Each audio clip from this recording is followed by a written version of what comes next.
Yes, ma'am. That's so much better. Thank you so much for that work. I All right, appreciate we're it. going to get everybody back in here and we'll bring everything off the table. Thank you.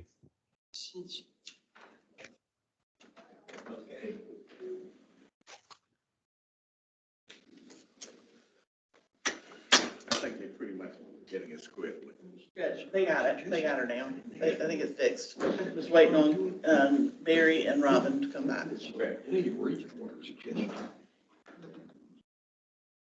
Thank you for taking care of that. We appreciate it.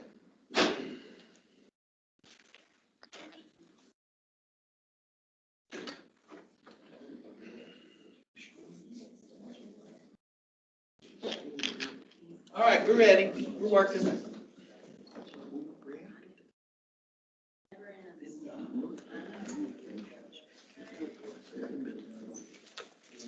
All right, you got to repeat your motion. We're going to move. We got to move to bring everything on. Yeah, he's going to do that. Okay.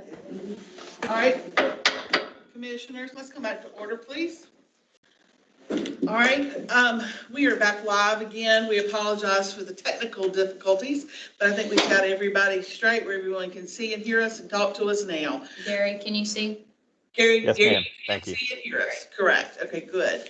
All right. Can I bring up one quick thing relative to this? Give us a minute. We got to bring these off the floor first. We got to untable. Okay, I had made a motion earlier to table the further business until the video was either corrected or we were confirmed that it could not be corrected. It is now understood that it is corrected, so therefore I make a motion that we take the balance of the agenda back up and move forward with it at this time. So I'm taking that motion back off the table onto a live motion at this time. Okay, do we have a second on that? Second.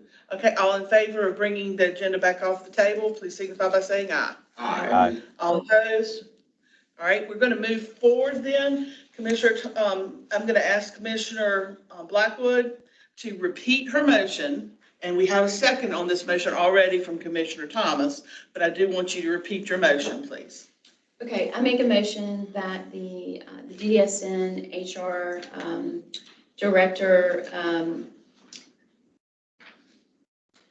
fulfill the back pay to this former state director benefits and back pay, and attorney fees will be confirmed maybe tomorrow. Correct. All right, so we have a motion and a second. All in favor, please signify by saying aye. Aye. All opposed? Hearing none, the motion carries and that will be taken care of. All right, moving on to the next item. Next item of business is that we will receive a work group in training from our dear friends at White and Story. And we look forward to having you all come up and visit with us. How about that? Well, very nice interruption. Would y'all like to come here and do it from the front? That way everybody can see you? Well, we can. You want to do that? It's really, I can move and you no, can sit I think this is okay if everybody can see me. We good? We're good. Thank Jennifer can't see. Good. Okay, yeah. We're good? Can you see him, Lamel? I could see him in either position he was in, either up front or if you wanted to pull back some. They're both fine. All right. Perfect. As long as you can see Well, I him, didn't we figure- want to make sure of. Chairwoman, Ashley before you get started, just one Yeah, quick she's got little it. question, one just quick a quick little question for the chair as well as for the group. I brought this up a couple of times, but somebody who is a viewer, I mean, that called me downstairs and brought this up, and I think it's something that and I don't know if it was just that in previous months so much was going on, but she said that someone watching us, if they want to try to follow every item, we get a packet of information and specifics. Now, of course, we haven't acted on the packet of information, and this had previously been, we don't necessarily want to publish that was the idea because it hadn't been acted on, and that would create confusion if you're going to go through. Well, but something is to be said for, we could simply say proposed stamped on it or something like that. But it is hard for the public, and I really agree with this. And it's, I'll tell y'all who it is, Patricia Harrison. And Patricia, I think it's a legitimate point that she makes. If they're trying to follow item one, they need to be able to follow. So for full transparency, I think it sure would be nice if somehow that could simply be posted along with everything else. If it comes to us, it could be put on the website easily enough. Okay. So I want just the group, I don't want an action to be taken. I mean, that Let's think confuses. about it and let's talk about it tomorrow. And we will discuss it tomorrow, but if everybody It's can not on just the kind agenda of for think about today, that. but yes, that can be an action item for tomorrow. Yeah. And that is actually something we will be talking about. Okay, tomorrow. very good, thank you. We have not forgotten about that. That All is right. an item for tomorrow. Okay, let's move on with our friends from White End Story, and we appreciate you guys being here tonight. We appreciate being here. My name is Scott Winburn. I am here with Miss Ashley Story, who is going to chime in and probably take over the back half of this little presentation we have for you. Just let me say from the outset, you guys are really the subject matter experts on this stuff. We're going to talk about some things that we have some expertise in, but in terms of the work that DDSN does, of course, you guys, we're not here to preach or explain, the ins and outs of all the issues that you already have experience with. So that's sort of a disclaimer. And I think I told you all that my father, who passed away a few years ago, was the director of disabilities and special needs for Marlborough County. So I have some familiarity. I think you probably get a kick out of me being here, training y'all on anything, but he was a funny guy. So smart and anyway, so our first slide, if you don't mind, and part of that is sort of our lead in, and I think it's important. I tell myself this anyway, to kind of think, still ask big questions, and of course, it's worth doing, reflecting on, for you all, why do you serve on the commission? It's just sort of a way to keep grounded, I think. I think I have to remind myself in certain situations to just levity goes a long way, and what are we doing, and why are we here, and we do have a job to do, but also to keep the big picture in mind, because I think that's really important. And I think some of the things that we're going to talk about today or give you tools to help do that. It helps bring maybe some formality to the process, but the formality can help you. And again, the second question, and I'm not going to go around the room and ask you to answer this question. I totally would if I was standing up there, so you're lucky. You're lucky. Why do you serve on the commission? And, but I think that your answers may be different, but I'm sure they have a common theme. And again, I'm not here to preach at all. But I do think it's always important to keep perspective, especially handling hard You things. can go around. I don't mind Okay, answering well, the if anybody question. wants to offer, I'll sure. offer mine. Mine is my daughter. Her name is Mary Catherine. She's 18. She was in an automobile accident when she was 14 with our whole family, and she became a quadriplegic. And she is now at Clemson, freshman at Clemson, doing great. And but she is a spinal cord patient, and this is National Spinal Cord Injury Month. So I think it's important to remember that. My mother was also hearing impaired. She was deaf, and so I've lived with folks with I call them different abilities, not disabilities. They're just different abilities my whole life. And so I have a real passion to help those and to stand up for and advocate for those who have special abilities. All right, well, Robin? So I serve because of my son. He's 12 and he has a diagnosis of Fragile X syndrome. And since that diagnosis, I've tried to be a strong advocate for him and anyone with disabilities. So that's why I serve. else like to share? I will say that the primary reason, there are many reasons that I serve, honestly, but, and I have served for 25 years on the county board before this, 2.5 years, or 2 years, so it's been 27 now. But the primary reason for that is that some of you may know, you may not be able to tell from, I hope you can't tell from the way I speak or the way I talk, but I do have a disability. I have cerebral palsy. And, but far more importantly than that, when I was born, my mother was told that I would likely be better off gone and that I probably will have major intellectual disability. And God saw fit for me not to have any intellectual disability, believe it or not.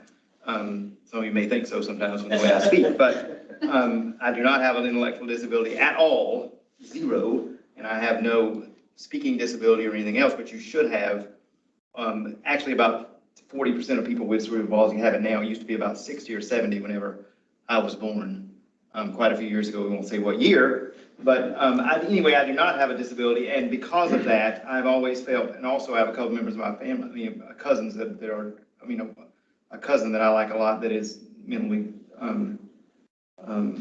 has an intellectual disability, but more than that is I was supposed to be, and so since I don't, I felt it was a duty of mine to help those that do, because I'm just very thankful that I don't. Thank you. Thank you, Mr. Balfour. Mr. Miller? Somewhere I read, it says help those that can't help themselves. And I wound up here through that voice someplace that told those that was in a position to reach out to those that can help. And I received the call and I answered. Here we are. Thank you, sir. Commissioner Thomas? Well, many years ago, I got involved even in high school with disabilities issues, actually entered a contest in Mecklenburg County in Charlotte of writing a paper and won the county at the county level and placed pretty high up on the state level for following or tracking about a half dozen individuals with disabilities. And that's where I think I first became really engrossed in the problems and the substantial problems and the superhuman efforts that families sometimes would make, as well as those with disabilities, to come into full participation in society. And even in the legislature, I wasn't chairman of the Medical Affairs Committee, but had a lot of people from DDSN who were being helped. I had people that were staffers for some reason were getting in touch with my staff and me, trying to come to grips with some of the issues at DDSN. This is 15 years ago. And so the interest has remained very strong. And the governor asked me to serve, and I would never turn down our governor. Whatever he asked me to do, I'd be glad to serve. And I'm honored to be here. I've really enjoyed being on the commission and getting to know so many of the wonderful people that are involved in such a critical mass area. I cannot think of anything in a way more critical mass to so many people in such an important way as what the Department of Disability and Special Needs does. So I'm just so happy to be here and be honored to be among the people that I admire so much. Thank you. Mr. Carr? Thank you. My experience is similar to others. I have a daughter with a brain tumor, and she was at age 11 in a coma for three weeks and woke up not knowing her ABCs, and we started life over.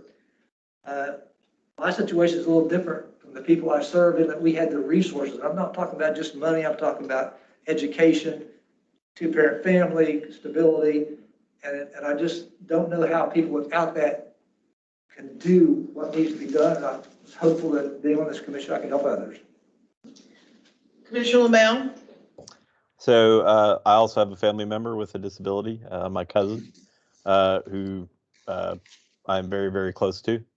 And in particular, my grandfather, who is sort of my role model, and a lot of the things that he did throughout his life and a lot of the service that he did throughout his life to the state of South Carolina, made all of us, the other kids, promise to make sure that no matter what happened, that we would always take care of her. And I feel like my service, both on a county board like Barry and on this commission, is simply an extension of that pledge that I made to him many, many, many years back. Thank you, Commissioner. All right, so there you go. That's Thank our you. commission. No, that's very, very helpful. I'm glad that you all shared it. You certainly have a lot of experience to bring to the table. I'll tell you, I worked for the Department of Education for about 5 years, and part of the work was on civil rights, accessibility. And so, I learned, I couldn't have even really told you or explained maybe what a civil rights lawyer, what all that covers. But I learned a little bit about it. But some of the work even meant, measuring for accessibility for bathrooms and that sort of thing. A very small part of my job, it was part of it. But I came to understand it as really, it's a critical matter about human dignity and And if you have a hyper focus on those types of things, I think everybody benefits. So, but I appreciate you all sharing, and I hope you don't mind me sharing that a little bit. So yeah, so hopefully what we can do, again, I really appreciate y'all sharing that with the group, but it is, give you some information that kind of recenter your work here on the commission. Of course, the next question is, how do you ensure that you fulfill your mission, your focus in life and the mission of the agency? So I'll just read you the next slide really quick. This comes from the website. Again, some of this will be review. A lot of it will be review. And what I recommend, if you can, and we'll get through it quickly because, we do have a lot of information to cover. What I would really recommend is that at any point you all have a question or want to add something to the discussion, I really encourage you to do that. This comes straight from your website.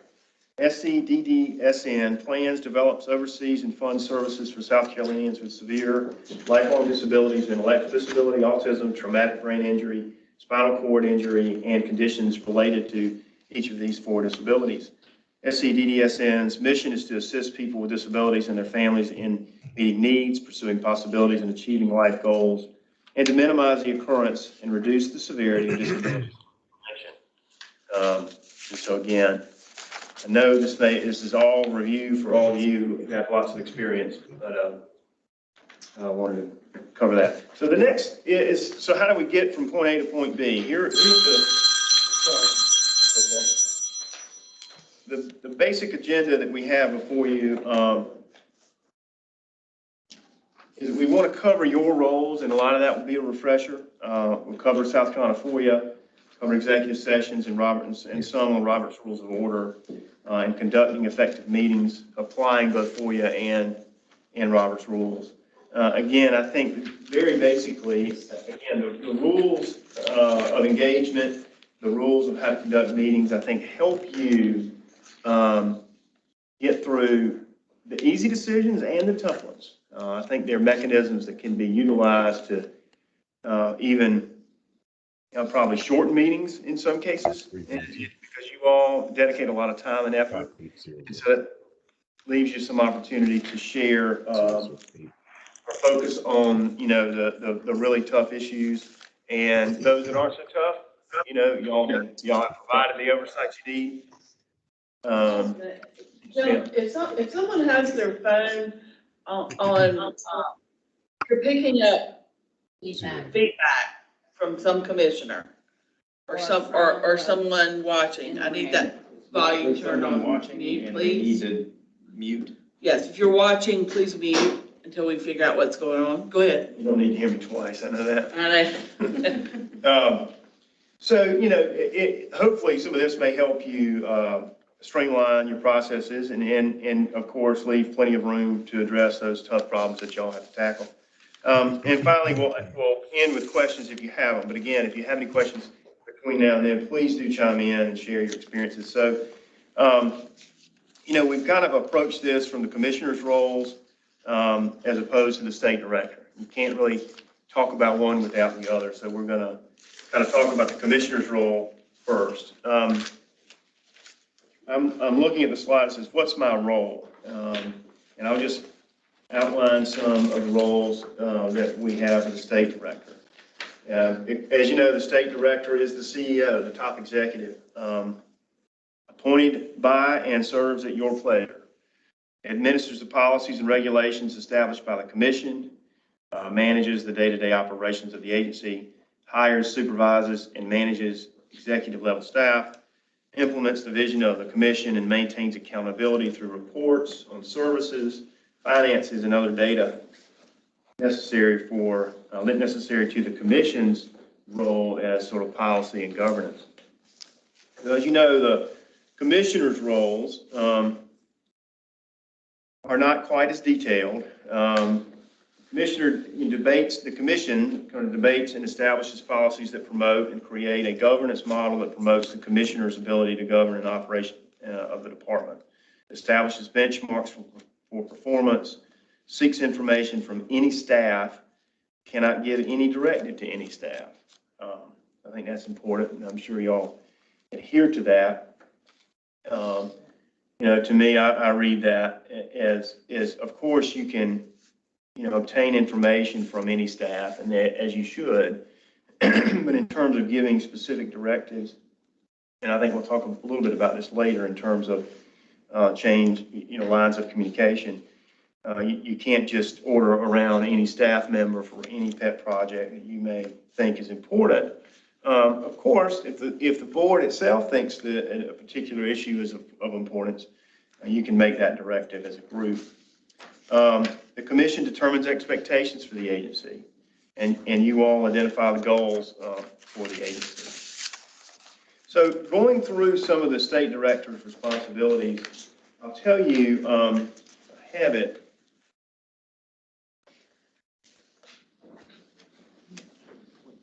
A lot of this comes from the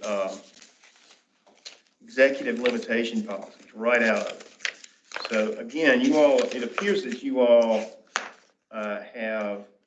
I have a copy of that if anybody wants it here, by the way. It looks like work on that. Well, I was going to give you that credit. You beat me to it. It looks like you've revised a lot of these policies. Thank you, sir. Here recently, so I'm not going to stand here and I don't have any gripes at all. I would say that the way I read the executive limitations policy, on the one hand, it does outline, the role of the state director, but it's fairly prescriptive and all encompassing. So in many ways, I would say that it doesn't limit them, but it establishes that they have a big role here, and they are y'all's point person to go to about pretty much everything that the agency does. And I think Ashley can kind of cover some of that and the importance of open communication and clarity and that sort of thing. But just going through, I tried to, the policy is well written, I thought, but I just try to highlight some of these areas because I think it's worth reviewing in case you were like Commissioner Malfris, who wrote it, and others, I'm sure. It was a committee effort. I don't want to think that I did it all. I certainly did not. David is on our committee, which we thank before. I was on the committee that revised. And Miss, our esteemed chairman of our board was the primary one also on this committee. So. Well, Commissioner Lamel wasn't here, so I know he's listening, but. He is now. He's on there now. He took my place. We go back and forth often. No, I'm joking. And I see he signed a lot of these policies, but I'll just go through them. And if anybody has anything they'd like to add, I do think it's, some of this is reading just the materials that are here, but I think it's worth covering. State director's responsibility. Conforms DDSN to all federal, state, and commission requirements. So that's a big catch-all. Hires qualified personnel to carry out the legislative mandate and the commission ends policy, which I have here, and have gone through it, and I don't think I'll detail all of it, but I read that to mean sort of the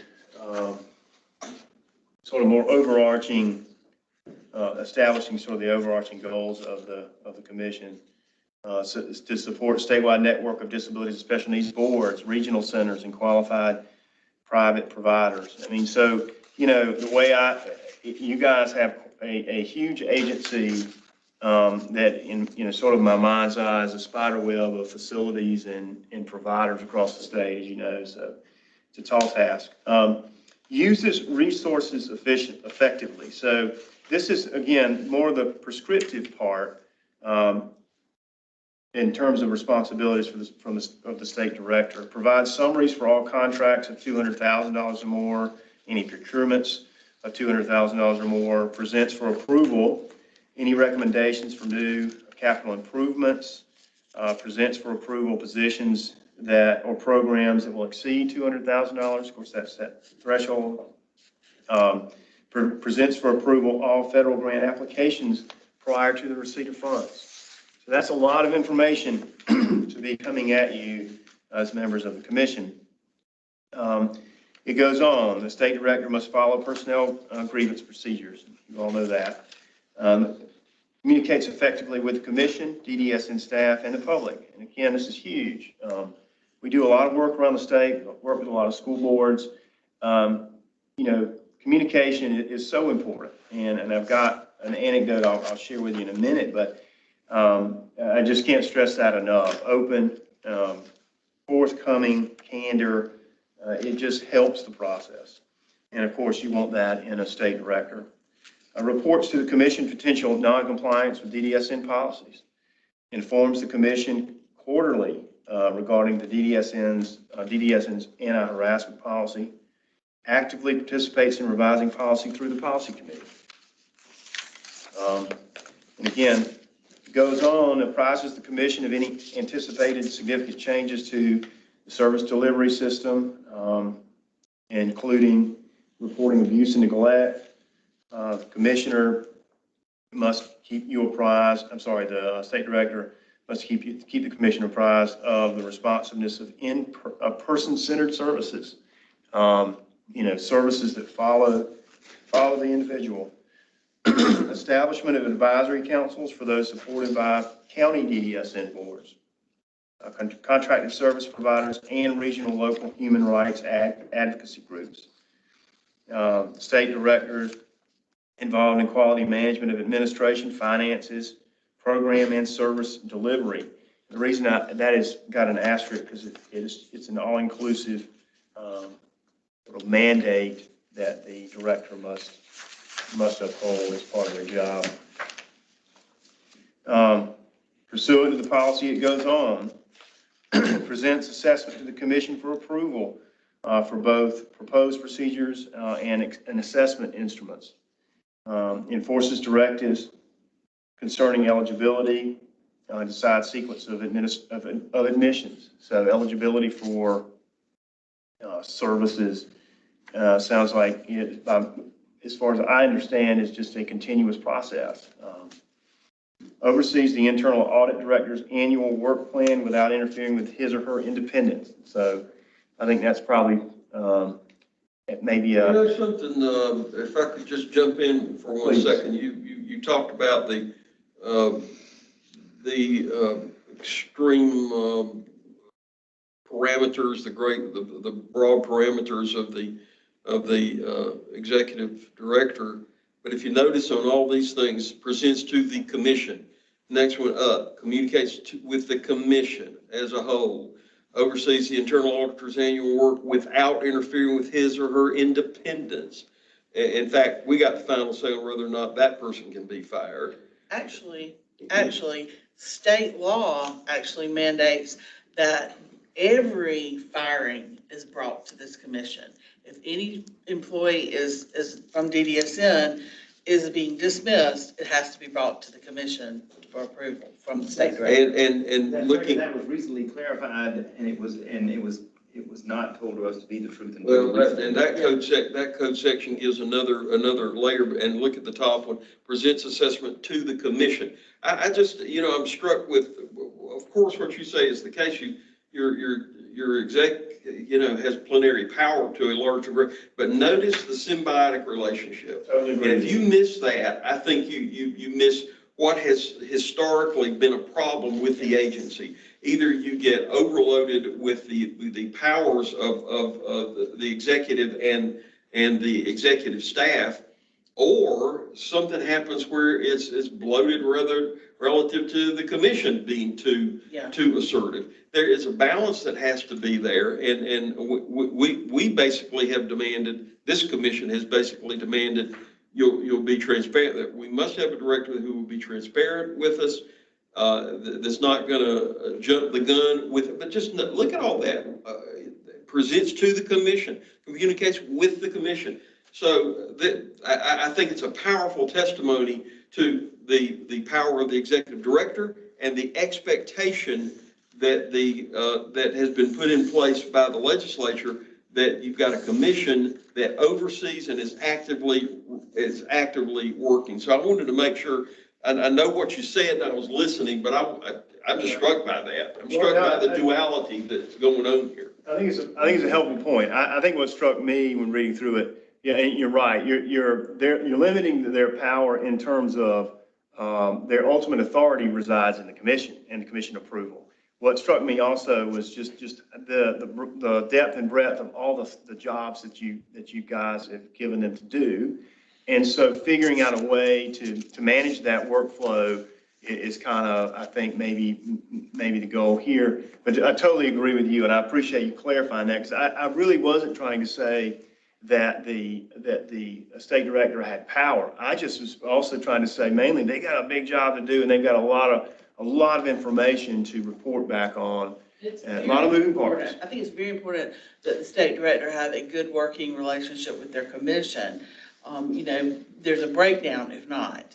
Right. And, you know, when things start getting hid from the commission and that sort of thing, I think that's where we have struggled in the past, is not being told half truths. Well, and the problem with that for you guys is y'all are ultimately responsible for the director and his or her actions, right? I mean, all of this going back to you guys for authority is because y'all are ultimately responsible as the group. Our head. That's right. Yeah, and the South Carolina Code section is 44-20-230, and it's powers and duties of director.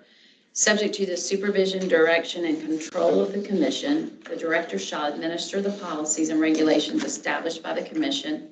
The director may appoint and in his discretion remove all other officers and employees of the department subject to the approval of the commission.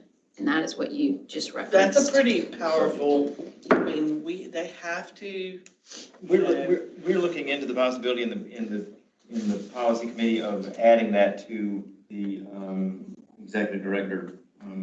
Job description or whatever. Executive.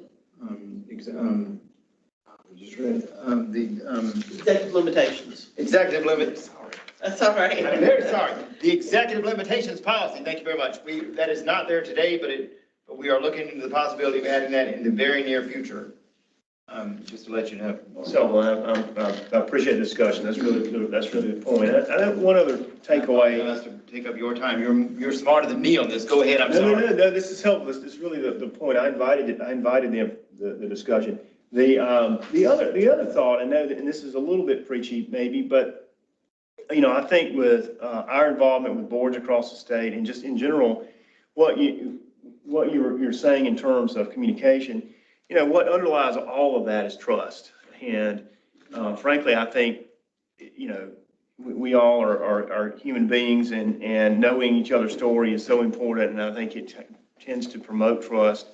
But what underlies the communication, or lack thereof, is trust. And that's when boards and executives and staff, that push and pull of information can get mangled a little bit. The information can get sort of misunderstood or misapplied, and just trying to maintain the trust so that there's an understanding that nobody's out to get one another, but everybody has a job to do as well. So that striking that balance that middle way is really the key to the whole shooting match.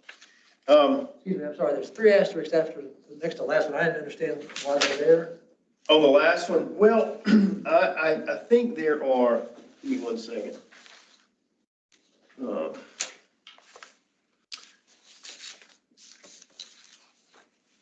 This one. If there's no significance to it, you may move on. I didn't know there was significance. No. This is what I speak for the commission.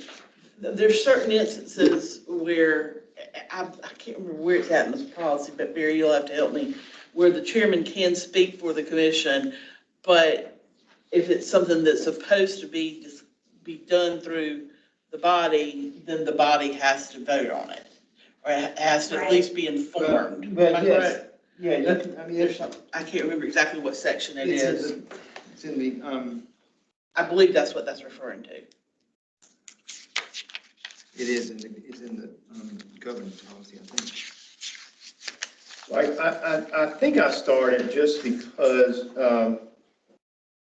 in terms of a potential pressure point, or but between the role of the board versus role of the commission. For example, when there's something that has to be commented on for the media after a major incident or something like that, like I'm authorized to speak for us, And Tommy is authorized, or the legislative liaison is authorized to speak for us, as is the executive director, but we have to kind of all agree On the message that's on gonna the go out. message that's going out. So it wouldn't just be me and the commission, me and the director making the call, there would be a third party involved in it as well. I think the importance of that underscores that no one individual That's right. commissioner can take, individual action for the commission. It acts as a body. And so Right. that's really the importance there. And as the chair, you have a special role because you are delegated certain authority to do, so, like make public statements, for example, that kind of thing. Run the meeting, for example. That's right. But it's not because you are Stephanie Rawlinson. No. Because you're the chair. Right. Exactly. And it states in that policy, I'm looking for it now, but it states in that policy that also, for the record, that she can also appoint somebody to do the same. If she would prefer. Yeah, I'm not here, I could appoint Robin Or even if you are here, if you prefer that, if you think that David is a better polished speaker than somebody else is, then you can make him be that speaker for that day. It specifically says you can appoint somebody for that reason. So I'm looking for which policy that's in, but go ahead. Right, and I think, we'll get into a little bit more of this, but I think it implicates, issues of FOIA and meetings and communication. And, just ensuring that there is, a clear line of communication just saves you. It seems a little bit, in my mind, it seems a little bit, like much ado about nothing, but really, maintaining the, sort of your protocols in terms of information flowing to the board and out from the board as a body is so important to comply with the law, but also to ensure that a message doesn't get misconstrued. So it goes on, again, this is all within the executive limitations policy. Implements interim policy when faced with a time-sensitive decision. Presents for approval recommendations for DDSN operated home and community-based services. Submits relevant information to the commission concerning all changes being considered by HHS that would affect rates, billing methodology, and so on. And then finally, keeping the commission informed of all matters involving inquiries from CMS regarding DDSN services and/or programs. And so, again, my bird's eye view of it is that the state director's got a big job and a lot of information that they have to corral and make sure that it's presented to you so that you can, exercise your governing responsibilities. So now, your roles.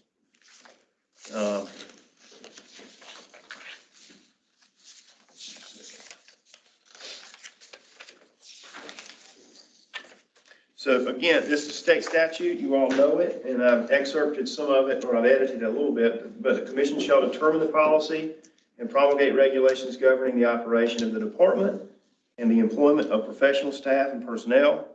The commission shall appoint and in its discretion remove the state South Carolina Director of Disabilities and Special Needs, who is the chief executive officer of the department.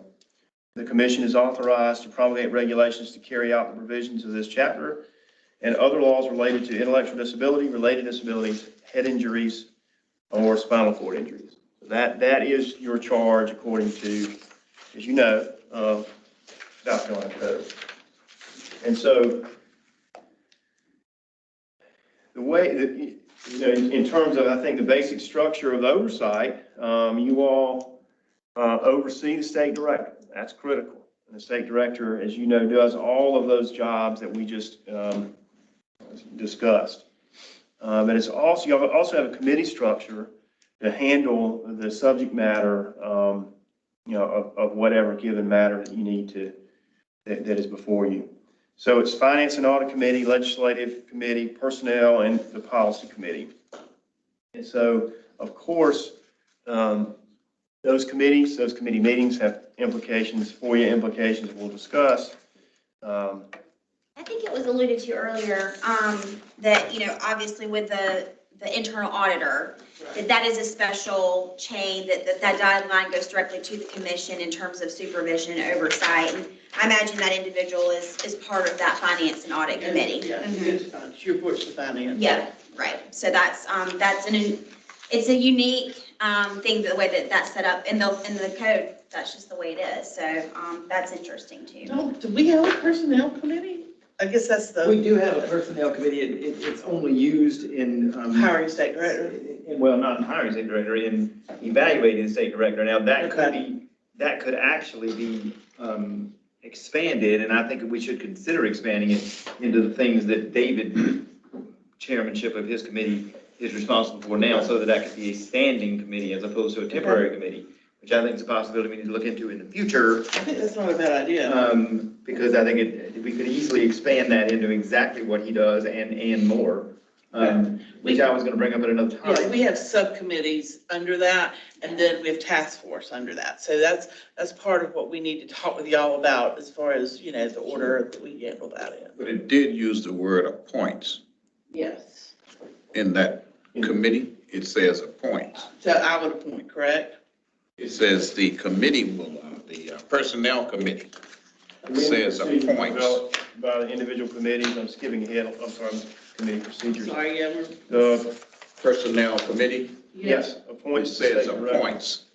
I believe that's what I have in there. Yeah, it is. Okay. There it is. I see it. That, my ears perked up on that as well. I think serves to draft and complete the state director's annual evaluation. Here's the reason I started that, since we're on that, if you don't mind, just my own thought. I know that we do a lot of work and have a lot of experience with school boards, and they have to evaluate superintendents. And again, having been at the department, I don't have nearly the experience as much as she does. But I found the evaluation process to be very helpful. I think it can be a cathartic experience, maybe for board members who have a lot to get off their chest about what's not happening. And it may be kind of a time-consuming exercise, but establishing clear goals We did that last year. yeah, I mean, it just can be a very helpful, I think, process. And so that, once you're through it and everybody survives it, then you kind of improve as an agency and you improve as a commission. And of course, the state director has a renewed focus. So is that correct? That's what I believe the personnel committee, And I think we may have established that. Well, We set up the search committee for the new state director. I think we decided that we would be a commission of the whole. That's right. You remember that? That's right. We didn't limit it to. Because we wanted everybody to be involved. That committee. And Yeah. the other thing about that committee That's right. is that whatever that committee, that's committee procedure right now. So those committee procedures could be changed and expanded and all that sort of thing. Like we've done many times in the I wouldn't past. mind seeing it become a standing committee because, I think the work we're doing with wage and parity stuff right now is vital. And that's something that, we might want to consult with Liz on and see what she thinks about that. Put that on our list of things to talk about. Put that on your list of things to talk about. Somebody write it down. It's on my radar screen, but I'll make sure it stays on. Okay. I'm still not.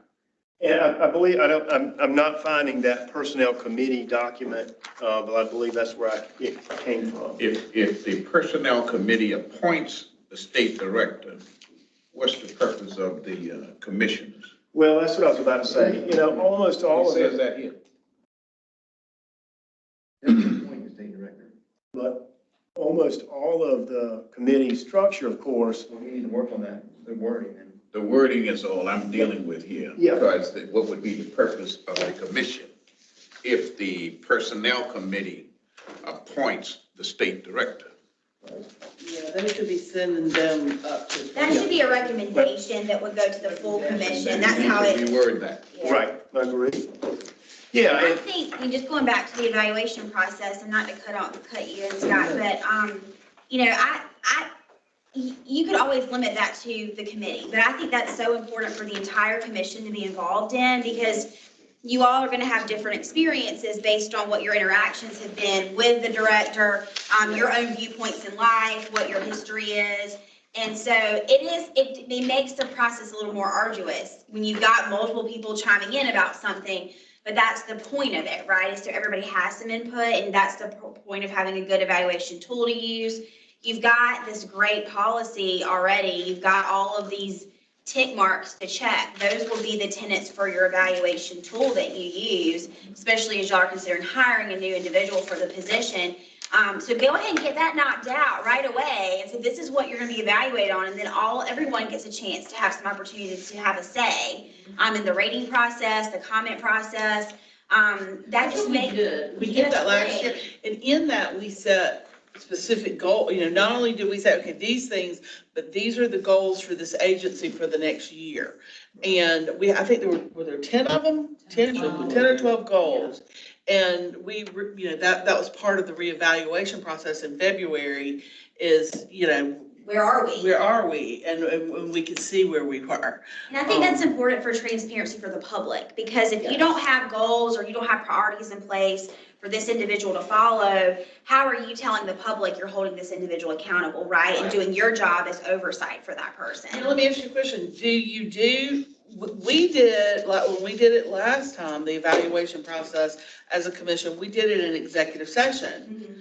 Is that okay to do that? That's appropriate, because you are giving feedback that is confidential personnel. But what you would do, and what I would do, and I just did this recently with one of our clients, I'm a board supervising the superintendent.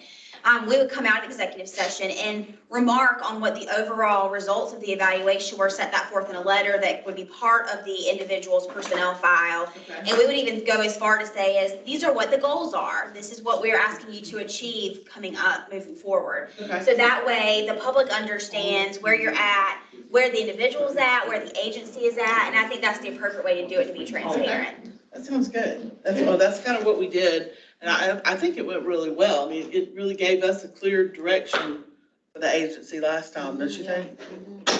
I do. I agree with Ashley. I think the letter that it was read here most recently, she's referring to, it is a great way to show progress. I don't think the goals are unattainable, of course, but it shows continuous improvement. And I think the public can appreciate that.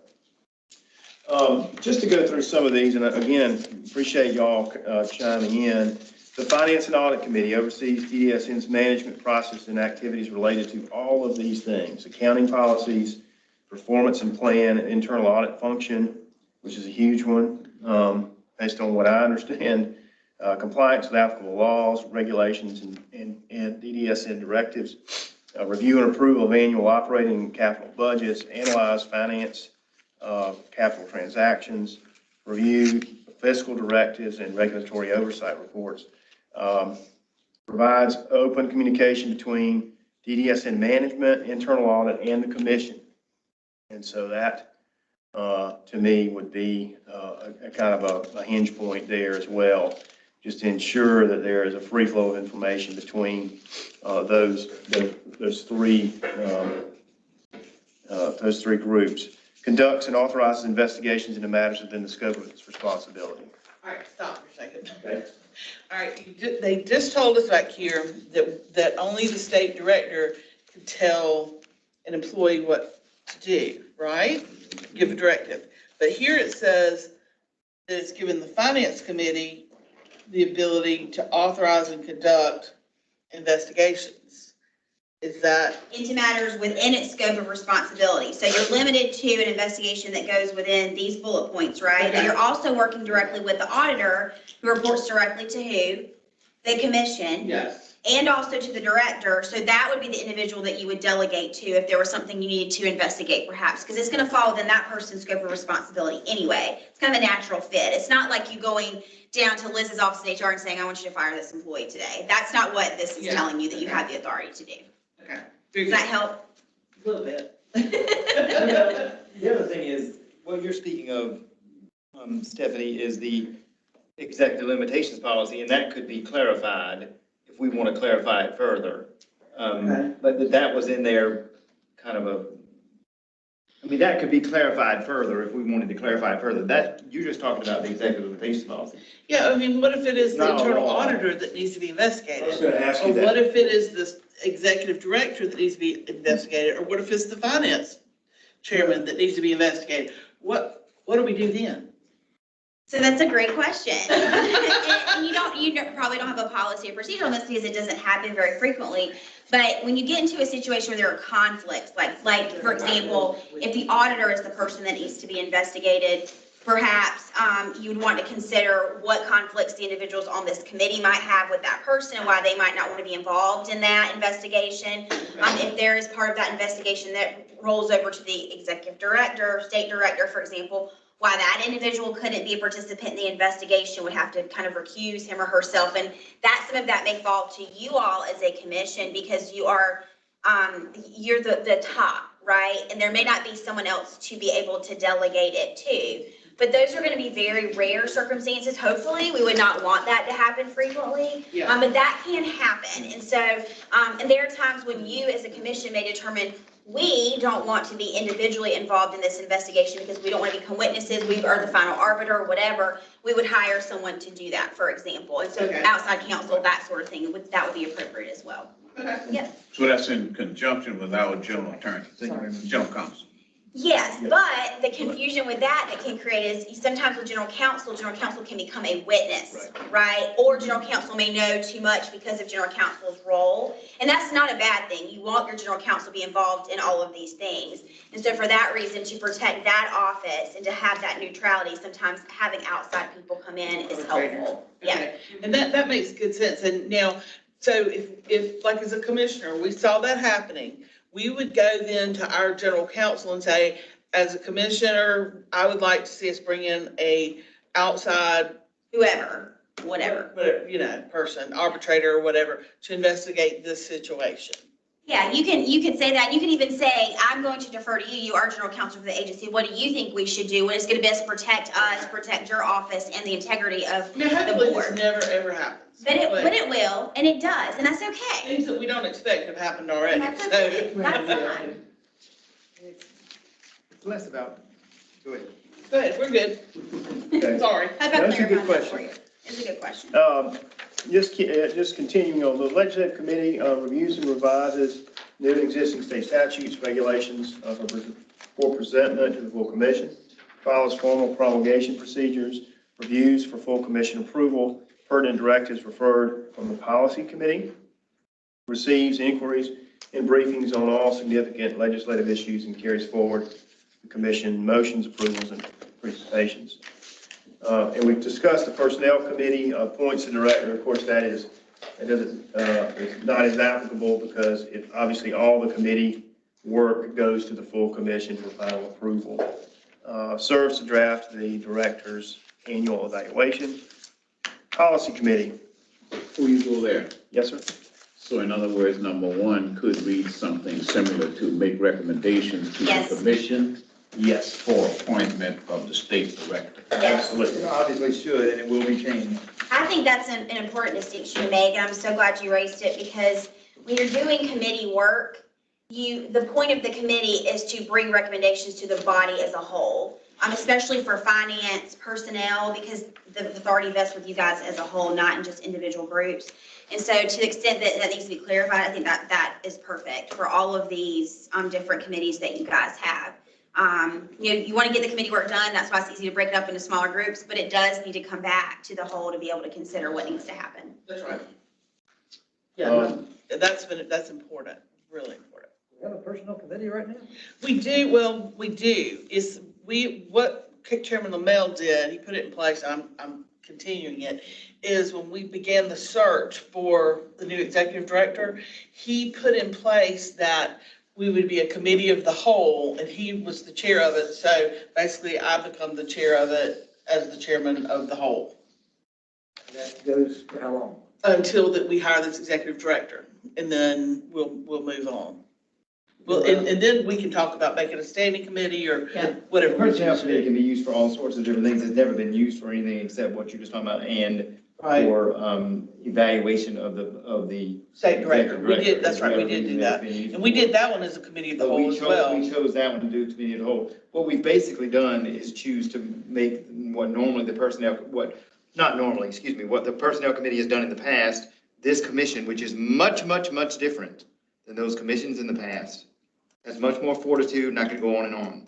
But what we have decided to do is make it we've decided that those personnel committee decisions are far greater than for 2 or 3 members, and therefore should be of the whole. That's right. And that's what the point is. Right now, I'm looking for, if you're wondering why I'm shuffling papers, I'm sorry, is looking for the committee procedure for the personnel committee, but I don't see it. Okay. And I'm working on And that just- still. And just relative, for the last hiring, we were essentially in that position as well, because at that point in time, I believe we were down to 4 commission members.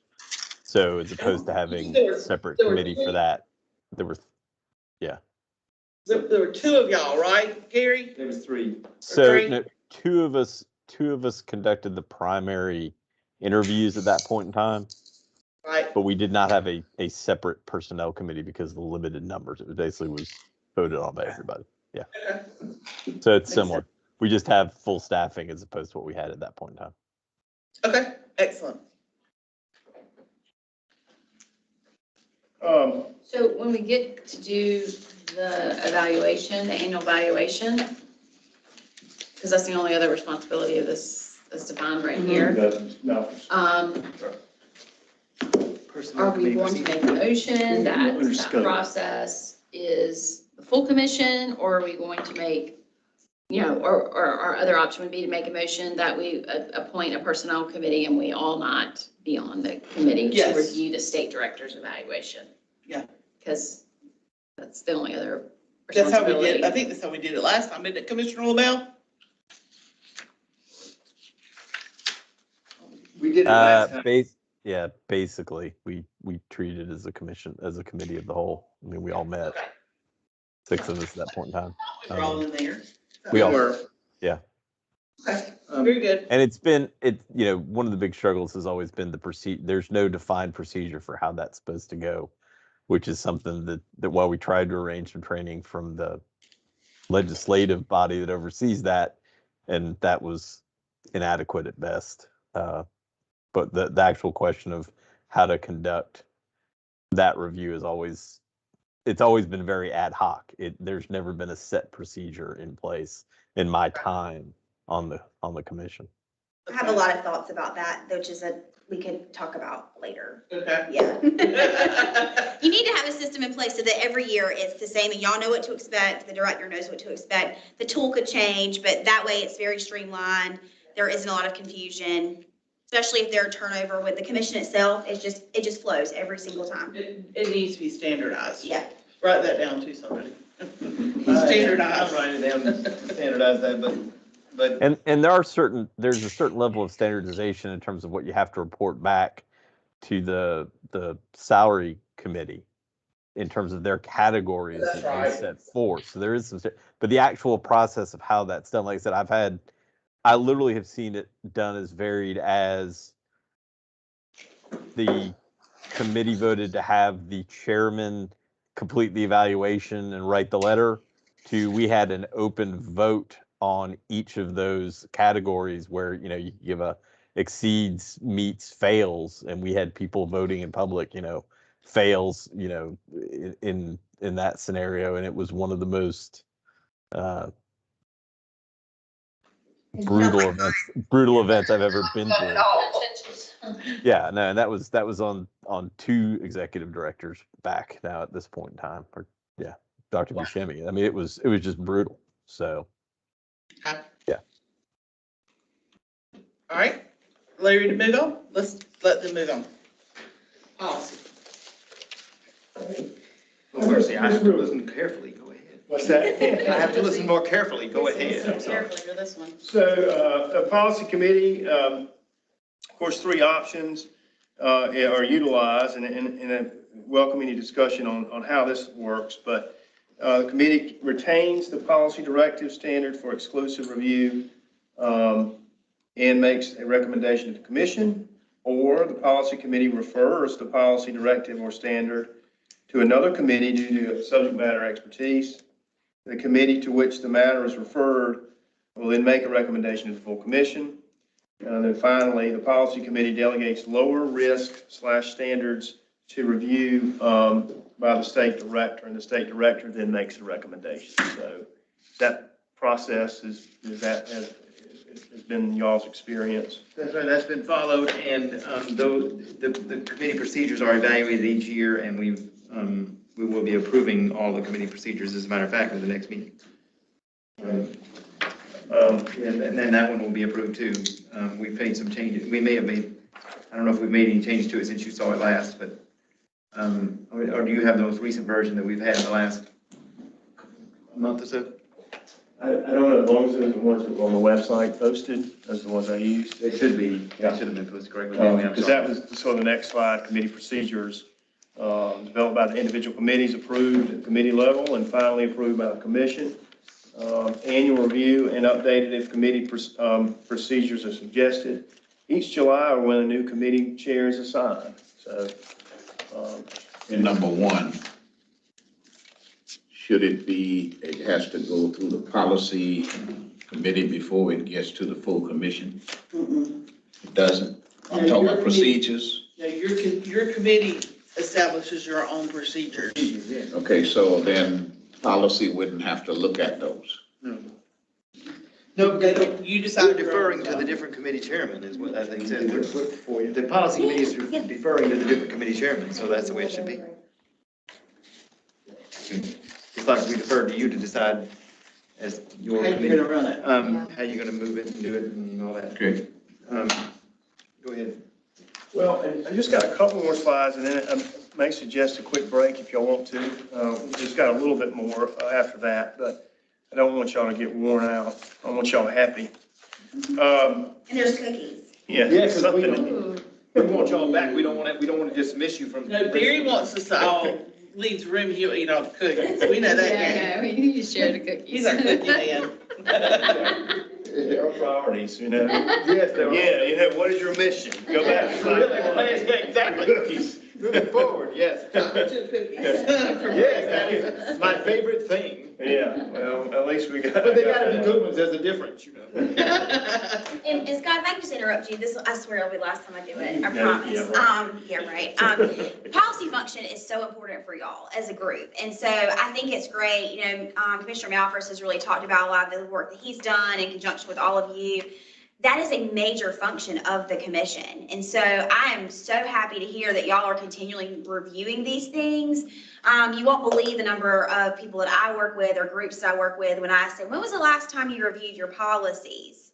Like crickets, and then I'll look and it's like older than me. Okay, I'm dead serious. And that is really stressful, especially as an attorney advising you guys. That work needs to be done every single year, especially as things change, as technology changes, as your services change. You know, it doesn't have to be a legal thing that triggers a change in policy. It could be y'all realizing the way you're doing it isn't working out. So you need to have change. So I think that's amazing that y'all do that as frequently as you do, because that is not the norm, at least in my experience. Thank you very much. Thank you. I think that, back in the olden days at DDSN, I think that was one of the things the LAC came down about, back in, before any of us existed, and they said that report was that they had not updated policies. And Commissioner Malfris has done a tremendous job. I'm going to blow his head up here real quick. A tremendous job of going through those policies, dedicated, reading them. If I've ever tedious work, and I've sat on many a committee meeting, and he knows the details, the ins and outs of every policy for DDSN. I can call him if I need an answer, and he can tell me what the policy number is. He knows the numbers. He knows the names. He can find them and send them to me. He's an amazing source of information for DDSN with regards to policy. And just so, you know, from the legal perspective, you know, when we get calls from clients saying, what do we do in this situation? One of the first questions I usually ask is, what does your policy or procedure say about this? And if I get like crickets on the other end, I'm like, oh, this is going to be really tough. Because I know at that point, they probably never consulted it to begin with, and we're not even following it, right? And that's already creating liability for the group. So I think that's really amazing, and kudos to y'all for doing that. Madam Chair, Yes, sir. is it okay if you authorize me to give Barry, a cookie? the cookie? I will authorize a cookie. Yeah. Barry. He's gonna go in a cookie coma. He's had so many cookies already. Has he really? Yeah. I have to have one more of these. Cookie, man. You deserve it. just to go real quick through these last two slides before Ms. Ashley gets up here. In terms, and you all know this, but I think some of this bears repeating, the commission, the director-commission relationship is really what it is all about, especially these last, huge part of your function and work. The most important function is your function is the formulation and adoption of policy, which we discussed, and I think Ashley hit it on the head just a minute ago, and it sounds like you guys have been doing some great work there. Commission delegates the power to the director, but it's balanced, as we discussed, Senator Thomas, that it's balanced with specific directives that must be approved and reported to the commission. The relationship between the commission and the state director outlined in policy encourages regular and open communication, and that's just, you couldn't function without that. Likewise, the relationship between the commission and the internal audit ensures independent oversight of a pretty essential function within the agency. So I think that makes sense. But another just tip, just have reasonable expectations of each other and trust and open regular communication, because just can't be stressed enough. It's easier said than done because, everybody's busy and you don't always get an email or read a long email or whatever it may be, and just ensure that, trust in each other and continue. So finally, again, hitting that same point, common pitfalls is failure to communicate. I've used that scene from Cool Hand Luke quite a few times. If you Google it, you can find there's a 9-second clip of what we have here is failure to communicate. And, a lot of times when an issue comes across our desk and the client, it happened often at the Department of Ed.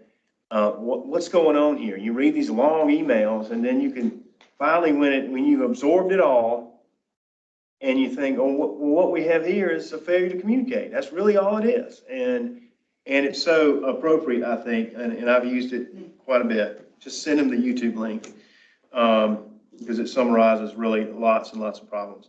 But also, more specifically, not fully communicating in a forthcoming manner. I mean, hiding the ball on issues, and I'm not making accusations. I'm just saying in general, you all have seen this. You all have got lots of life experience, but being forthcoming, I think, is at a premium.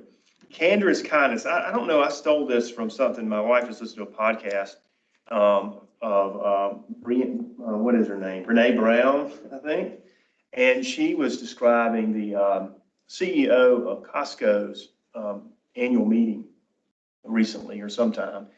And the CEO was answering really tough questions. And it appeared to Brene Brown, as I understood the story, that the questions of employees were very tough, and he was answering them. He was kind of giving as much as he was getting, but he was answering them candidly, tough questions about tough issues facing his employees.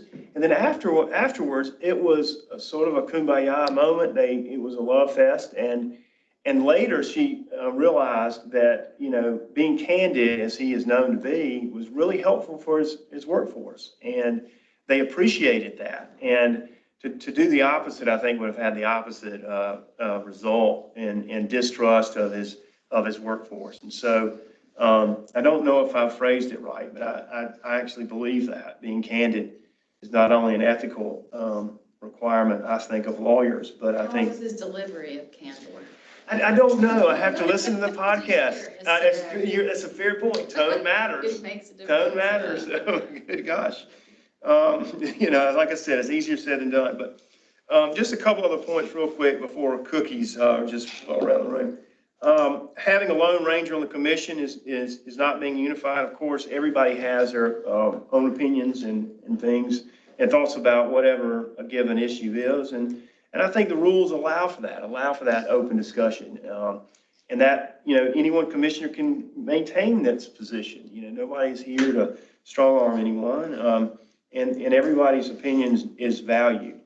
But doing it outside of the parameters and structures of the process here, I think undermines it, so just be mindful of that. And again, trust underlies all of it. Overlapping roles and responsibilities can be something to consider. Where does the role of chairman stop, or the role of state director start? So you're trying to identify those areas and be careful of them when you encounter them. Not communicating reasonable expectations. Again, we talked about that with the evaluation.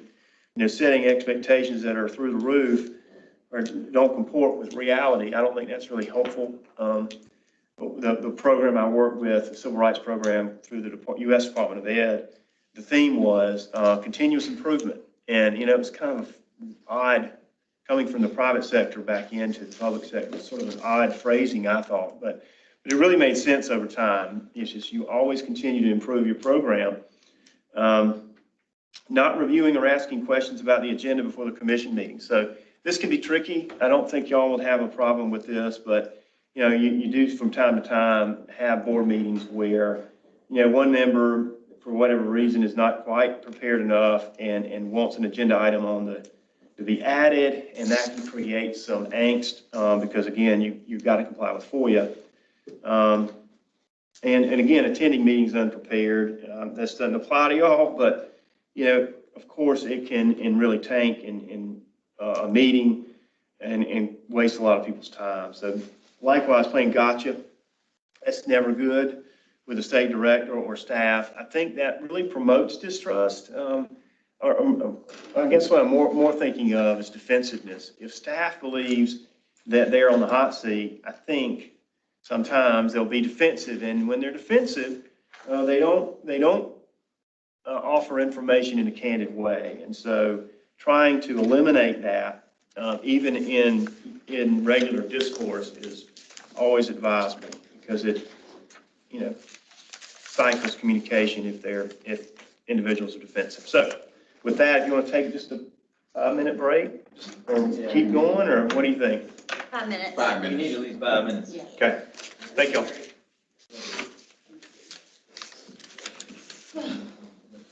Good job. I'm sorry, I wrote you some I gotta get it. Yeah, I could, but it's just so hard. Good catch. What'd you say? That was a good catch on that. Awesome.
For letting us have a little break.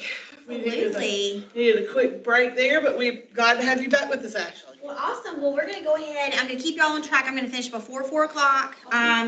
There are some materials in this PowerPoint that I'm not gonna go over. They're, especially the Robert's Rules of Order, they're super technical. It's more for your information in case you ever have to reference it.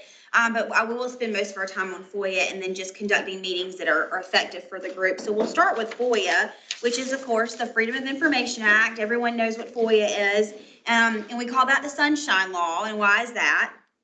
I like to talk to y'all during my presentations. I don't just lecture, so y'all gonna have to talk to me. I didn't understand. I don't understand. I did not understand FOIA. Sorry to. No, you're good. But yeah, we need some clarification. Well, I got you. We're good. So it's called Everything in the. the sunlight and the light for the public to know about. And so, Senator Thomas, you referenced earlier a concern that was brought to you guys' attention by someone who comes to your meetings frequently. And that's definitely something that I know y'all are going to talk about tomorrow. And we've kind of given some behind the scenes help with that because it is important for the public to know what y'all are doing in these meetings and to see it so that they understand what you're following. And there are really good ways to do that and tools to manage it. So, but essentially FOIA, obviously we want to maximize citizen participation in the government process. That is what the whole purpose of it is. It's not to hide the ball. It's not to play gotcha with anybody. It's to be able to answer questions and have a dialogue with the public because ultimately, this body reports to who? The taxpayers, the public, right? It's taxpayer money. We have to be responsible for that fiscally and also just in terms of the decision-making that we have here. So FOIA, and just in terms of itself generally, is an easy concept to think about, but there are a lot of technical aspects of it. So that's the part of what we're going to get into some today. And this changes, and we have courts that give opinions about FOIA. We have the General Assembly who comes and revises FOIA, and the last amendments were back in 2017, and we'll go over those. And then you also just have just changes because of things like technology, or even most recently what? COVID. COVID has changed how we look at FOIA because we're not able to have safe meetings in the public, for example, anymore. To invite the public to be in here with us might create a safety issue. So we're having to do things like virtual streaming and providing our website to have all this technology. So that's how FOIA is also changing without us even realizing it. Okay, so on to the next slide. Just some basic tenets of FOIA that everybody needs to know. Just real quick. Yeah. We have said that we prefer them to stay down in the conference room for FOIA, but what we're saying is if they want to address us during the public address portion. They can come up here. They can come up here, address us, and then go back. That's absolutely right. So we're giving them FaceTime during their portion if they want to. Yeah, so you're complying with FOIA. I do want to clarify, and that's a great point you bring up. Yes. And we've seen this change across the state in terms of COVID, right? So you have meetings just like this one. There's school boards that are hosting things via Facebook stream, Zoom stream. You give people the opportunity. I think it's great that you actually allow them physically to be present in the building with you all, maybe not in this room. During public comment, they certainly can come and address you all. All of that complies with FOIA. And so, So if they wanted to catch us afterward outside, sure, to do that, right. or before, we're all open to that. But hopefully one day we will all get back to what we think might be some sort of sense of normalcy, whatever that even means anymore, and we can go back to the way things were. But I think, just because things have gone virtual and we've been able to adapt so well to that process, I don't know that even just in general life, we're ever going to be able to get away from having a virtual component of anything anymore, y'all, because it's easy. People have access to it. People that couldn't drive over here, for example, have easy access to virtual streaming. So those are all things we'll have to consider when we do get back to normal, whatever the heck that means, right? So just to keep that in mind.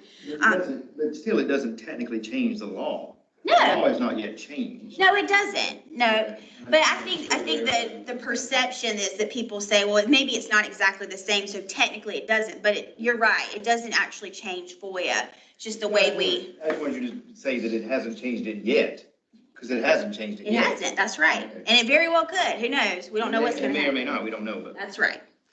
So the applicability of FOIA, so with limited exceptions, all meetings of the public body are open to the public. That's what we're doing right this very minute. This is a public meeting. You have people that can access it however they choose to, virtually, to be here, downstairs, and this is public. So, and we'll talk about when a meeting has to be public, especially we start or asterisk those committees you guys have. Yes, Those are meetings. that's Okay. right. Mhm. So we're going to talk about that in a minute, okay? Again, we want to operate in the sunshine. We want people to understand what we're doing for transparency, to have access to the department and our decision-making processes.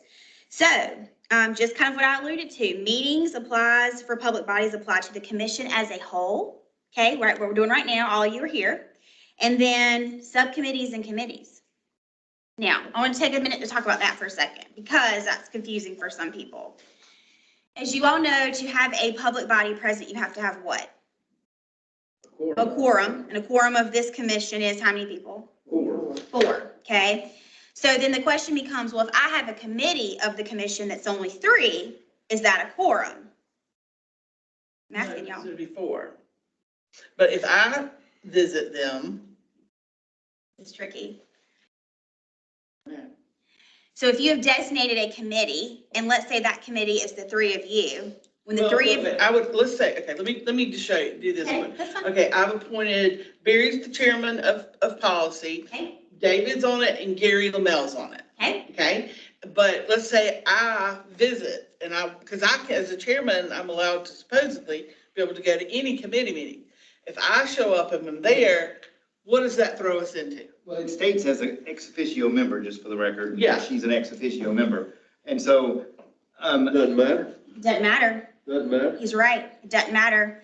The 3 of them form the committee. If 2 of them are present, that's a quorum for that committee, and now it is a public meeting. That's right. That's It right. doesn't matter that you show up or you don't show up. we understand it's a public meeting. The question, well, I'm not supposed to ask questions. Yes, you can. Please do. Ask away. That's why I'm here. She's here to tell us. I mean, I'm not, the things I say, I'm not arguing with you because you're here to tell us what it is. I think the astonishing thing is that we can think it's 4 and actually get into a subcommittee and it's actually 2. That's right. The quorum may change depending on the group that is meeting. Yeah, yeah. You're exactly And right. therefore, When we were at 5 members, we had a quorum of 3 because we had 2 seats that were not filled. Yeah. So we could almost never get to 4. But the purpose of the committee, it doesn't matter because if Senator Thomas is a member of the committee, if you're a member of committee, and if Mr. Malfris is a member of the committee, and that's the 3 of them, as long as 2 of them are together, that is a meeting of that public body, which is the committee of the whole, the committee of the commission, okay? Mm-hmm. So then FOIA still applies to that committee meeting. Okay. Okay, well, I'm just clarifying because some people don't get it. They're like, well, we can And have. this is actually shocking because I was a city councilman for 6 years and we never thought about that. We really never thought about that. I think what I would like to throw out a question to you and if it's in your presentation, that's fine. What about a situation where let's say, if information is discussed about upcoming budget, for instance, and I discuss this with Dr. Gary, all right, and that's just 2. We're not even a committee, but let's suppose Dr. Gary Coher calls up Eddie and says David was telling me about, and I call Stephanie, I say, is it true that, is it straight? We've now got 4 communications about the same thing that's on the upcoming budget.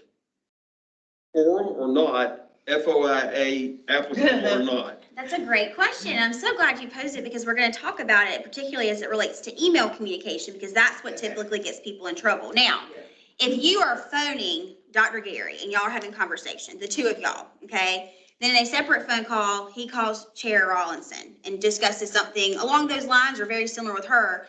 You're not having the group meeting. You don't have 3 or 4 people together, okay? So an individual phone call is one thing, but if you get on a group phone call and there's 4 of you on that phone call, that is a what for this commission? A quorum, and it's the meeting. Same with email. We're going to talk about email, so just put a pin in that because that's really important. Texting, y'all, texting. You can create a meeting through text messaging. Yes, you can.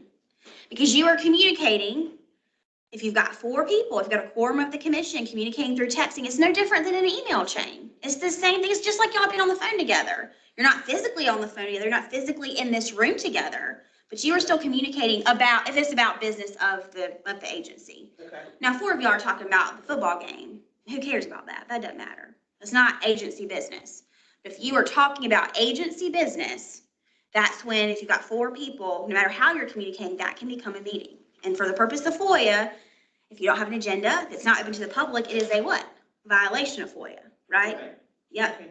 Now, I've got another question for you. Shoot it to me. I'm ready. I've got this. Let's Yep. say we all like Carolina Clemson football. Sure. And you all want to go together. No, we aren't going together, but we all go to Williams-Brice Stadium to watch Carolina Clemson play. Okay? And we're all in one place at one time. That's not a meeting unless you're discussing business together. Okay, like, if That's my the daughter casual- got married that's and the everybody casual came to the meeting. wedding, we're good. Yeah, As long it's as- just like y'all could all go to lunch or dinner after this meeting. Okay, we As better long believe as- that, as because long as we you're were not- certain you better believe that. You better believe As that. long as you're not, part of this perception, right? The public may see you all together and assume that you are doing what? Conducting agency business. If you're not violating FOIA. But if Okay. now, if you go to the Waffle House, for example, after this, because y'all, we've been here all night, and you're just tired and you love waffles, and I love the Waffle House, and you go there all together, and you start talking about the chocolate chip waffles and how amazing they are, and then that circumvents into some agency business, it has become a what? I mean, A meeting. And now we're violating FOIA because we don't have the public there, we haven't provided notice, we don't have an agenda.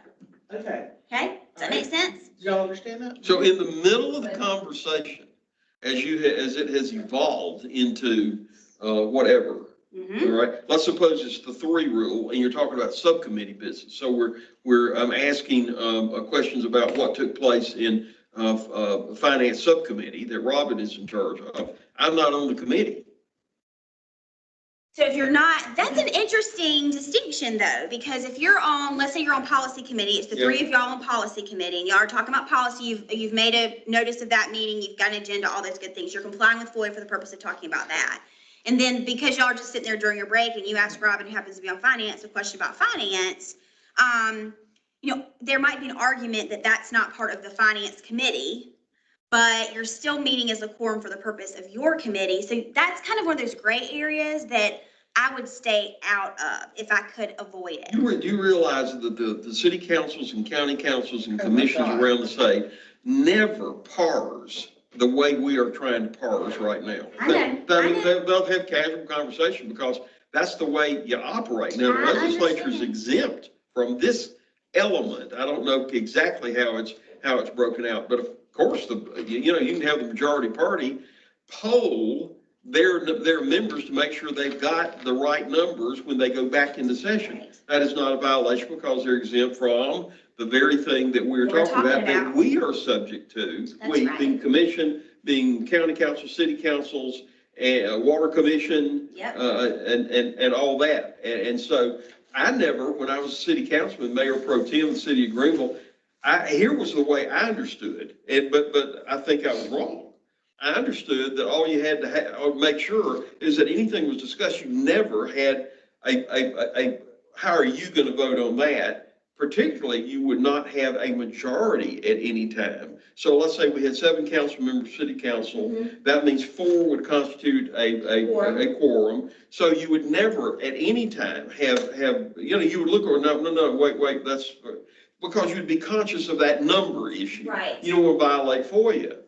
But what about if there's 3 and then there's one more that engages in conversation later on and pulls in that extra It's one? not at the same time. That's really the issue. And so I think. I don't think so. I think if you include that other one, that the law is you've been I controlled. think you could make that as an argument. Well, there's a conspiracy. I mean, the conspiracy was, well, they knew that they could only do 3. So they tagged on this other person later down the road or You know what whatever. was really going on and all this kind of, well, it may have been, I'm saying that's the way the state basically operates because it would just be hard for most commissioners or city council to believe that you can't have a conversation with each other. I mean, what do you mean? I can't discuss whether or not we should give It's hard, right? This is tricky. And you almost have to, wait. Are you going to talk to anybody about what I'm going to, you're not going to talk to another commissioner, are you? Right. Let's guard ourselves here. You say if it's in writing, but if you are questioned about this specifically, and you were asked the specific question, did you talk about? Well, yeah, I guess I did. I mean, guess we did. Yeah, we did discuss it. You know, then that, there you go. You mean, then technically, what should we have done? Should we have posted we would like to have a preliminary general discussion about, I don't know where I stand on it, but I'd like to get just general back. I'm supposed to post that and say that this is a public meeting, and I want to make sure the media is and the public can come, and that's just not the way things are happening. Right, and it splits a lot of hairs, and so, A lot of problems come, and I'll tell you, I've faced some of this with my task force, is, we feel like we went out in the communities and did these listening sessions. We got information of where the problems were, what the problem areas were. We identified, 7 or 8 areas that there were issues in all the areas, pretty much. Right. And so we set up task force to start dealing with those issues. And it's not just commission members, it's people from the community, it's family members, it's consumers, it's all the constituents and people that we would serve, right? And it could be anybody. Well, people that aren't like us, that aren't public officials or whatever we call ourselves here, public servants. Public servants. That people are less likely, if you tell them they're gonna be on a camera and they're gonna have to be broadcast, they're like, I'm not gonna say what I think on camera. That's right. And so we aren't getting feedback and the stuff that you want. You're not getting what you're trying to solicit, We're right? not gonna be able to solve the problems if people aren't willing to go on camera and tell us what the problems are. I mean, that's sad. But, I mean, we don't know any other way to, we're gonna have to open up those task force meetings, obviously. We already have. Well, they're already open, but we're gonna have to And there may be broadcast. some creative ways for y'all to overcome some of those challenges. And you could, and this is hard, like surveys, for example. Yeah. You have to make those very accessible for people that have accessibility issues, right? But surveys are a great tool for eliciting information from people that they feel anonymous. They feel like they can give you what they really want to tell you without standing in front of a camera because they don't feel comfortable with that. Yeah. And then you base your decisions based on those results. There are lots of different things you can do.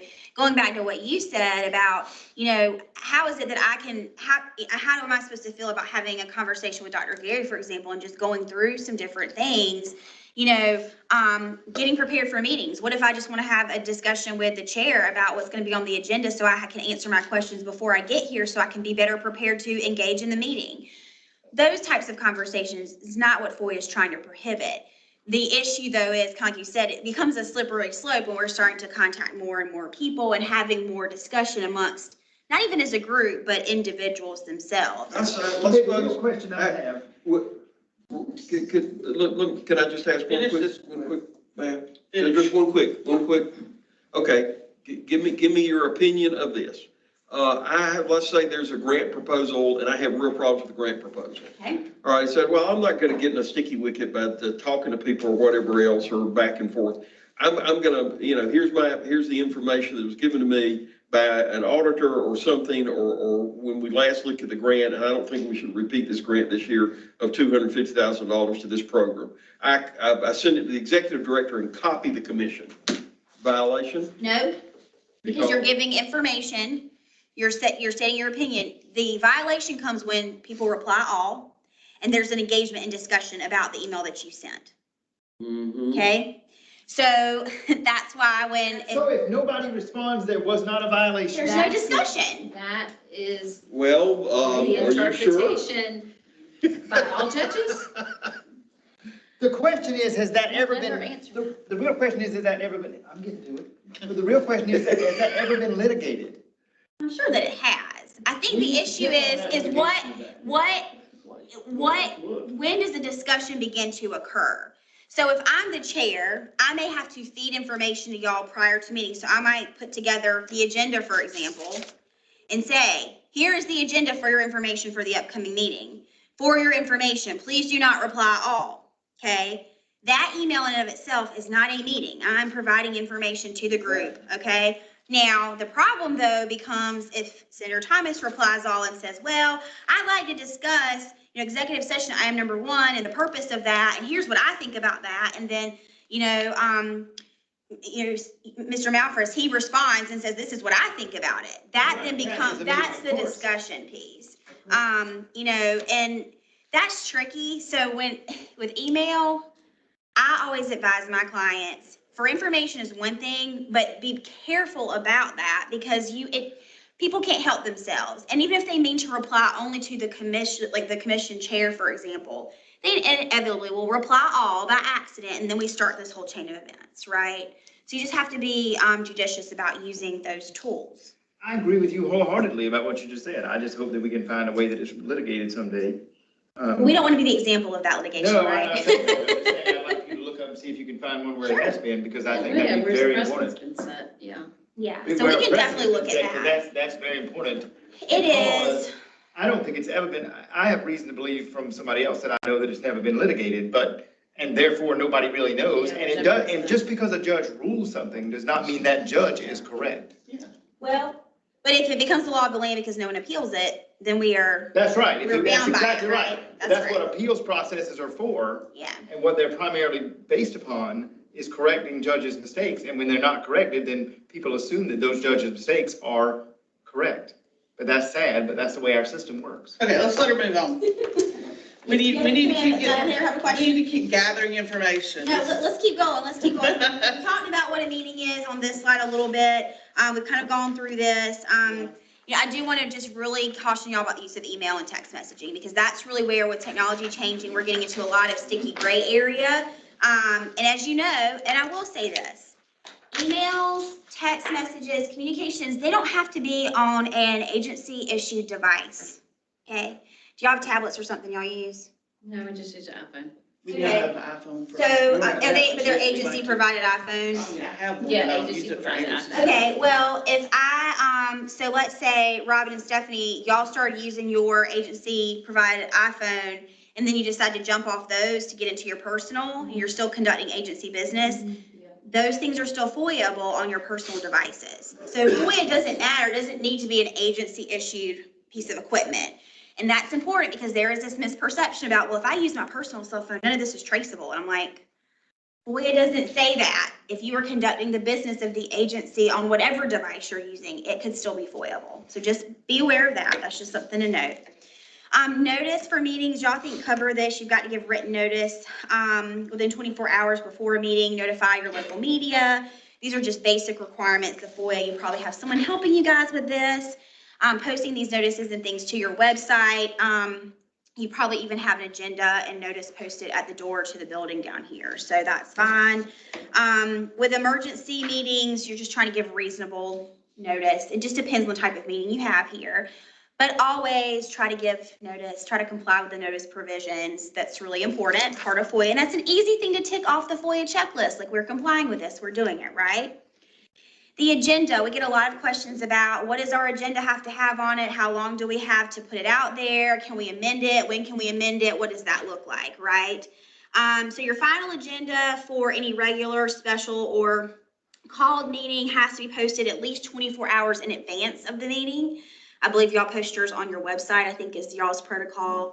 And in fact, I will do a little test with some of my clients. I'll go on the website prior to the meeting and see if it's there. And if it's not, I get like a little bit of a heartburn feeling in my chest.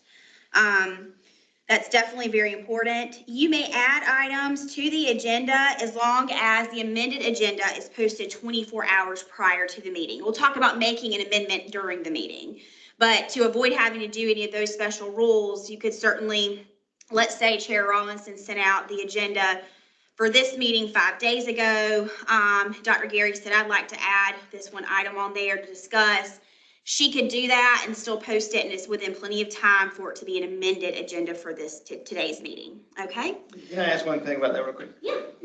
If we have a regular scheduled meeting and we amend the agenda without voting, I know we can vote with 2/3 majority. I understand.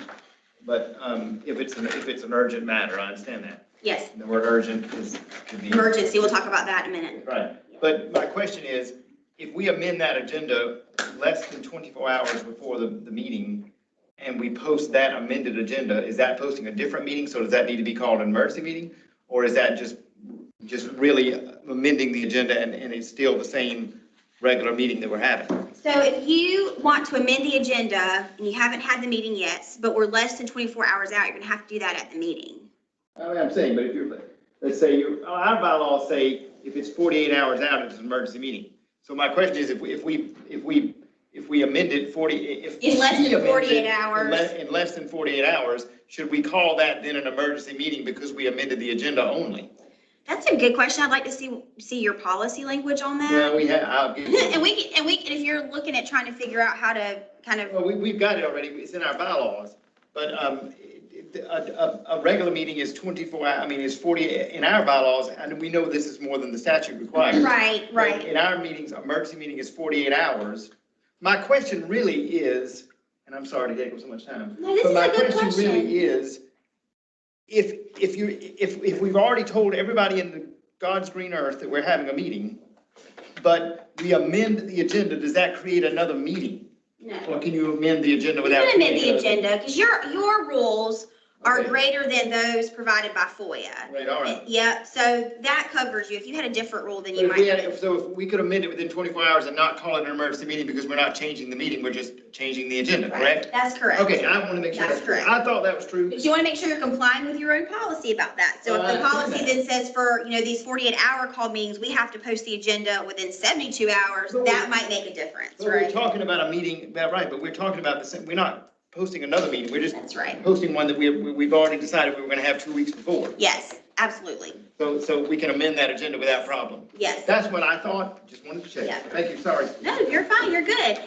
Rolling right along here for amending the agenda at the meeting. This is the one where we talk about, we get into the emergency provision, so you having that 2/3 vote, you just referenced this. An emergency for the purpose of amending the agenda is truly that, y'all. It has to be an emergency. So I like to ask questions like, is the building falling in? Is there like an HVAC unit that's now busted and we have a residential facility somewhere? Was there a fire? Has our director died suddenly? These are emergency situations, and these are all true life situations that have happened. It's not, an emergency just because you deem it to be by getting a 2/3 vote to claim it an emergency, okay? You need to be careful about that.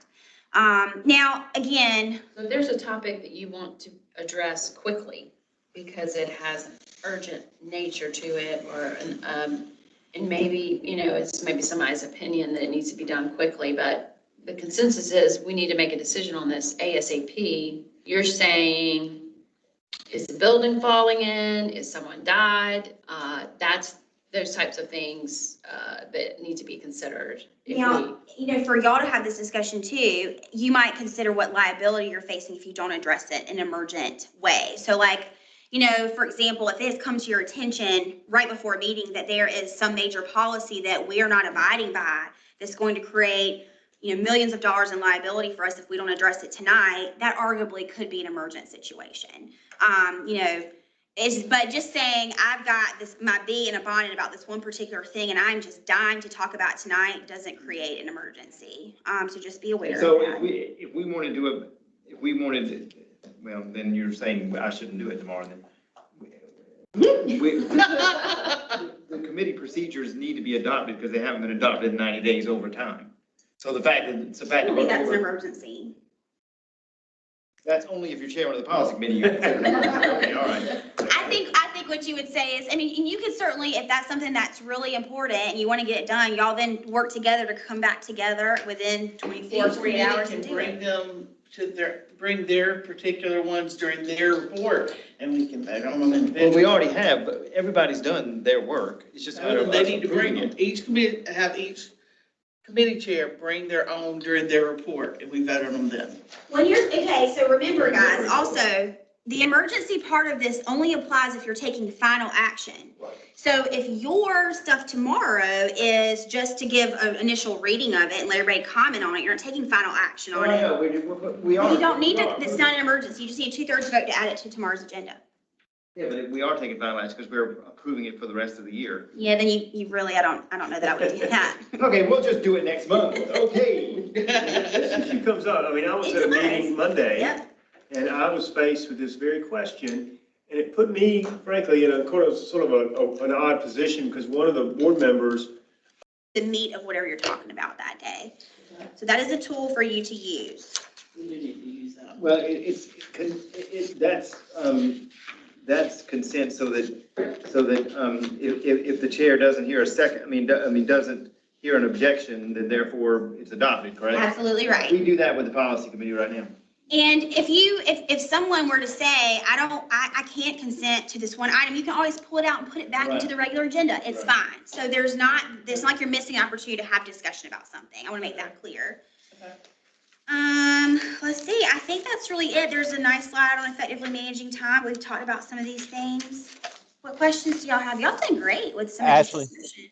Yeah, Ashley, Yes. this is Gary. There's just one thing I want to address that I see in your slideshow.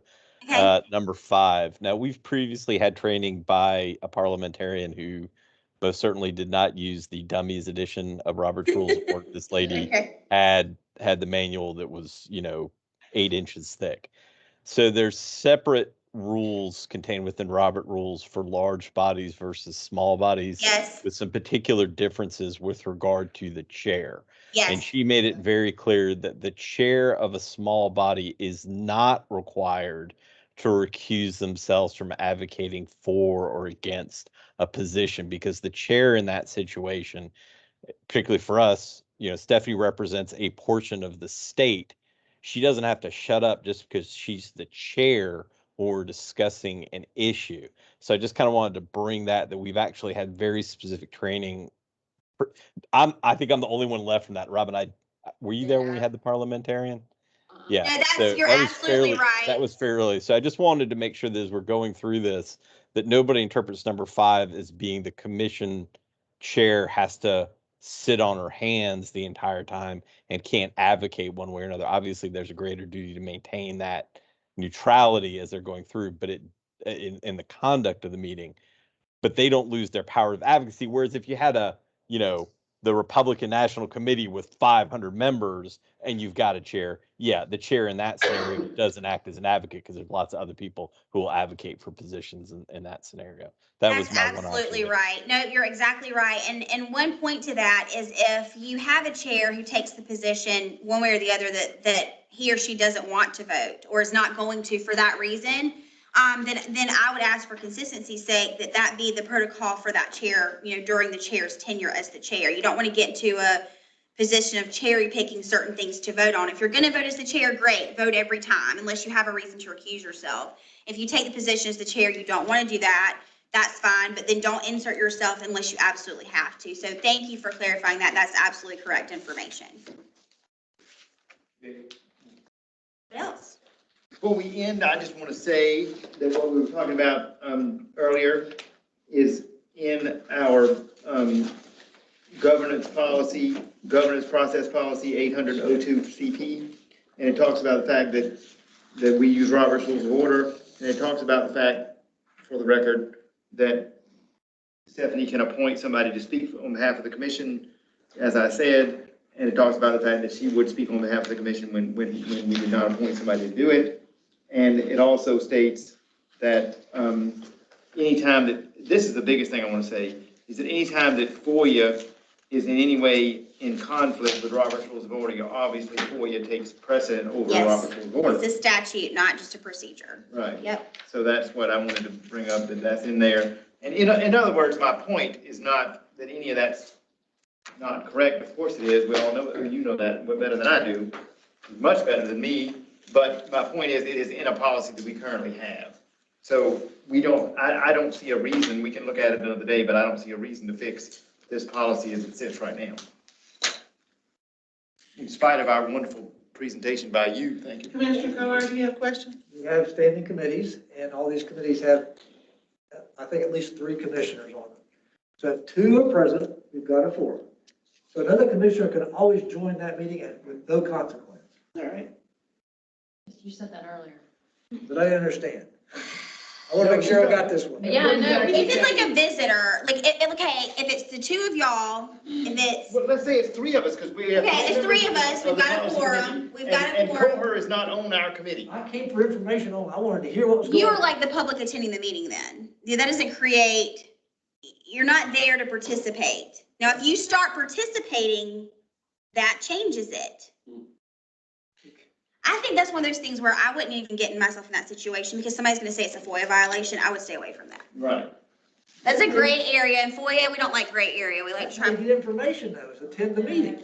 Well, the way you get the information, other than attending the meeting, would be for the committee to report back to the commission as a whole. This is what we discussed at our last meeting. These are our meeting minutes, for example. These are our recommendations. But the committee meeting is a meeting, so we're talking Yes. about, so, yeah, the committee meeting you're talking about is already a Already meeting. a meeting, So for you to attend it, shouldn't cause It any doesn't change consequence. anything. it should be, it's still a meeting. Yeah. But just a moment, if somebody is trying to undercut this commission, which happens often, then, and there's 4 of us in a room, they could claim we were talking about something different than what we were talking about. That's what bothers me about it. That's why we were. Explain that, sure.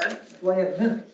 Yeah, that's right. So you would support that, that's not what we discussed because these are our minutes and we voted on those and we did all that pursuant to FOIA. So there is no FOIA violation. I'm still confused though. This is very important to me because I'm new and I'm trying to get information. So I like to attend all meetings I can. So that doesn't interrupt anybody. If I come in the room No. and listen, that's okay. That's okay, but if you start engaging, you're starting to blur your hat as I a. just shut up and listen. That's all I can do. Which is That's fine. right. That's like what I do. Okay, when I yeah. do it. But if it's a subcommittee meeting, it's already been noticed to the public. Yeah. Right. So we're Right, so good. anybody Anybody can can come. come. It That's doesn't right. matter. That's Now that we're, And if he now wants that to, we're. and if he wants to. speak, Originally, he could. originally, we didn't understand that task force were gonna be actual public meetings because the question was, because there's people from the public in there who are participating, and we weren't sure if it was gonna be a violation of their privacy or what their situation was. And we also weren't voting, but we And understand they're not now. voting, none of them are voting, but so we had to verify that their privacy issues.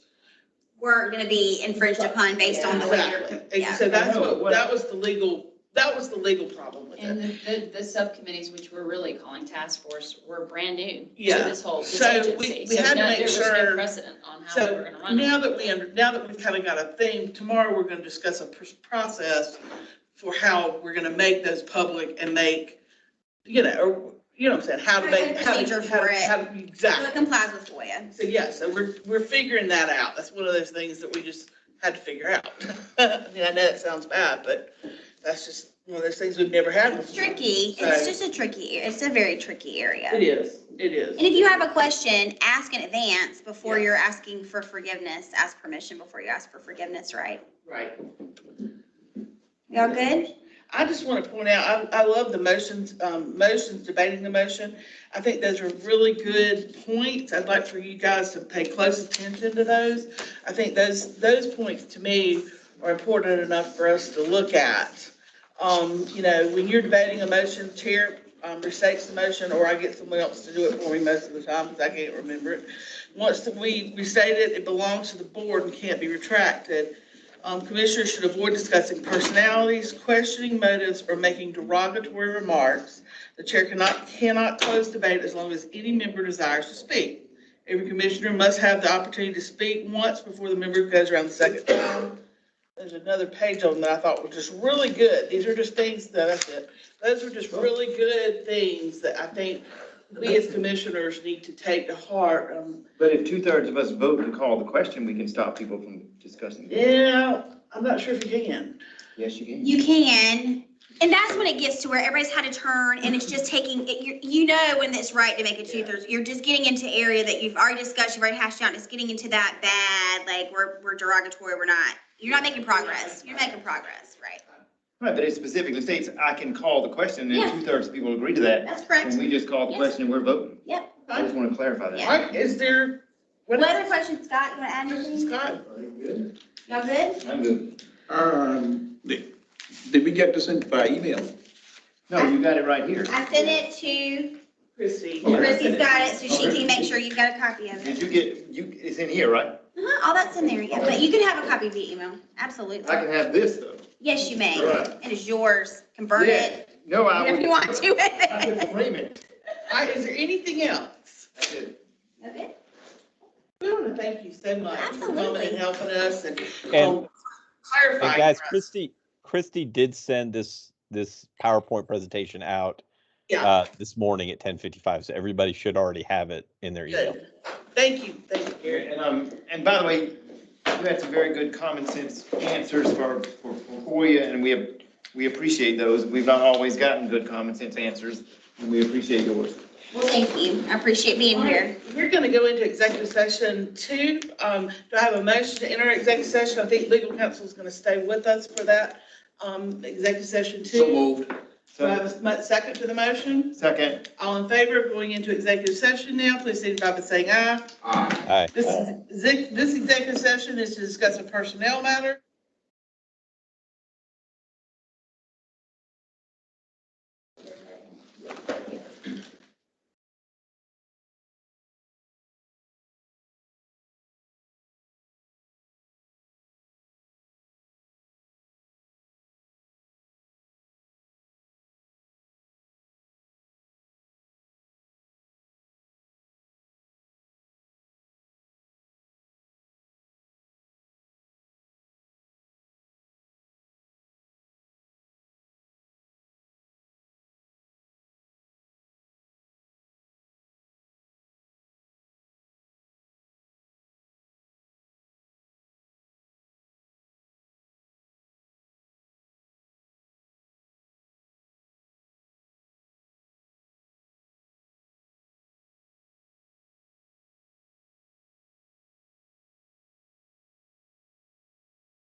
We're going back to order. All right, we are now live. We have risen from executive session where a personnel matter was discussed. No decisions were made, no votes were taken. So we have risen out of session. And is there any motions on the floor relating to the issues that we discussed in executive session? Well, I have a motion if nobody wants to go first. I have one. Okay. You want me to? Okay. Madam Chair, I'd like to move to instruct Find Great People to make an offer to candidate 3, subject to salary negotiations and clearance provisions, provided that candidate 3 accept this offer within 24 hours. I would ask that this motion be voted on by individual member according to FOIA. Do you need a second to the motion? Second. Second. We have a second, we have a motion and a second on the floor. That motion is for us to Instruct Find Great People instruct Find Great People to make an offer. and HR. It doesn't have to be HR as well. State HR has to be involved. Well, you can amend, she can amend the motion. Okay. Madam Chairman, would you, Madam Commissioner, would you be willing to amend your your thing to include state HR in that Yes. process as Yes, well? I would. Mhm. Okay. So, Now, I have a motion to amend? Do I have a second to the amendment? Second again. Okay. I have a motion and a second to amend the motion to read. to instruct Find Great People and state HR to make an offer to candidate 3, subject to salary negotiations and clearance provisions, provided that candidate 3 accept this offer within 24 hours. I would ask that this motion be voted on by individual member according to FOIA. Okay. That is the motion as it's stated. Is there any discussion on the matter? Can I ask why we're doing this as an individual vote? Why? FOIA requires it, I It believe. doesn't require it, but It it suggests- requested, and I can assure you, if she had not requested it, I would have, so just so you know. Okay. Let's begin with the I think it needs to be on votes. the record. Commissioner Miller, how do you vote? Oh, yes. Commissioner Malfris, how do you vote? Yes to hire candidate 3. Commissioner Blackwood, how do you vote? Yes. Commissioner Thomas, how do you vote? Yes. Commissioner Kohar, how do you vote? No. Okay. Commissioner Lamel, how do you vote? No. We have the majority. I will cast my vote as well. I'd vote yay.